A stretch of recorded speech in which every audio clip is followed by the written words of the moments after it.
Hoy estamos conversando con los compañeros responsables de divulgación de Claxo en relación al texto La colonialidad del saber, eurocentrismo y ciencias sociales, perspectivas latinoamericanas, que se publicó por primera vez en Claxo y con UNESCO hace 23 años. Entonces, una pregunta que me hacen es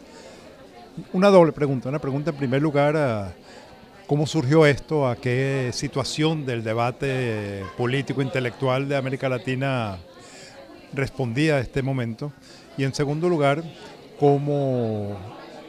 ¿qué ha pasado que hace que este libro siga siendo uno de los libros de Claxo que se descarga con mayor frecuencia? Este libro le debe en parte a una iniciativa de Immanuel Wallerstein en la Asociación Internacional de Sociología, que se planteó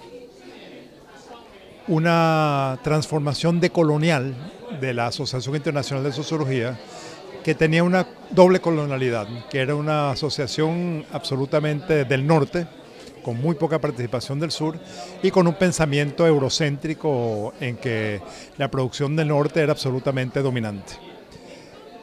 Como presidente de la asociación, organizó Wallerstein un conjunto de eventos, de esfuerzos, de reuniones para reflexionar sobre qué querría decir la decolonización del pensamiento moderno visto desde diferentes lugares del planeta. Entonces, entre esos procesos de discusión se realizó un seminario en Caracas, y de ese seminario en Caracas surgió la idea de crear un grupo de trabajo para hacer unos debates sobre estos asuntos en el Congreso de la Asociación, que se realizó en Montreal en el año 1998. Lo interesante desde mi perspectiva, desde mi experiencia, digamos, fue que en el proceso de ir reflexionando cuáles eran los tejidos posibles entre perspectivas que se habían venido construyendo de diferentes personas en el continente en ese momento, cómo se podía ya comenzar a hablar de una perspectiva crítica de búsqueda común.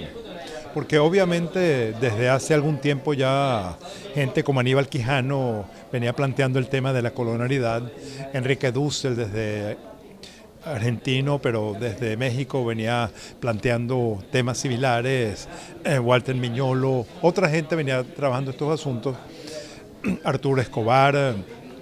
desde Venezuela venía trabajando con mucho vigor, Fernando Coronil, y la posibilidad de tener un encuentro para colectivamente reflexionar sobre estos asuntos terminó siendo muy valioso.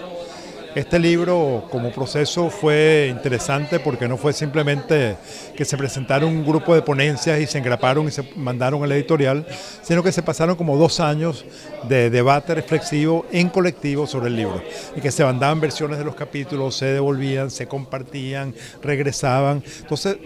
el proceso fue un proceso que terminó con la existencia efectivamente de un cuerpo, de una mirada epistemológica compartida en relación a la crítica del carácter eurocéntrico de los conocimientos hegemónicos y el reconocimiento de que la transformación de la sociedad pasa necesariamente por esta dimensión política tan trascendente que es el terreno epistemológico. Si los saberes no son cuestionados y asumimos como superiores, como universales, los saberes que precisamente expresan las relaciones de dominación, las relaciones del eurocentrismo, las relaciones de pensar al mundo desde esos lugares, terminamos por tener a la más absoluta incapacidad de repensar el mundo y repensar la transformación desde las propias experiencias de los pueblos del sur.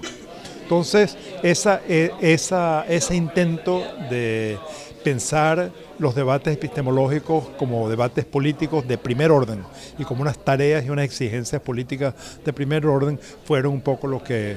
llevó a este esfuerzo colectivo. Esto no solo se publicó el libro, sino que a partir de ahí se realizaron durante varios años reuniones regulares con participación de más o menos gente en esta búsqueda colectiva. En el caso de Ecuador, por ejemplo, en la Universidad Andina Simón Bolívar se creó un programa de estudios culturales latinoamericanos, que es un programa de doctorado dirigido expresamente a debatir estos problemas y una formación en esta perspectiva. Entonces,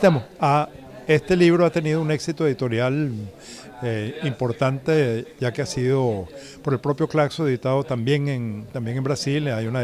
Se han hecho 2 ediciones en Venezuela, en Cuba se ha publicado, etcétera, de manera que ha tenido una interesante e inesperada reacción, interés, impacto, que hace ver que efectivamente estos temas epistemológicos que suenan como esotéricos no son nada esotéricos, sino que son unos temas que tienen que ver muy directamente con los retos políticos e intelectuales de todo pensamiento transformador hoy en el continente.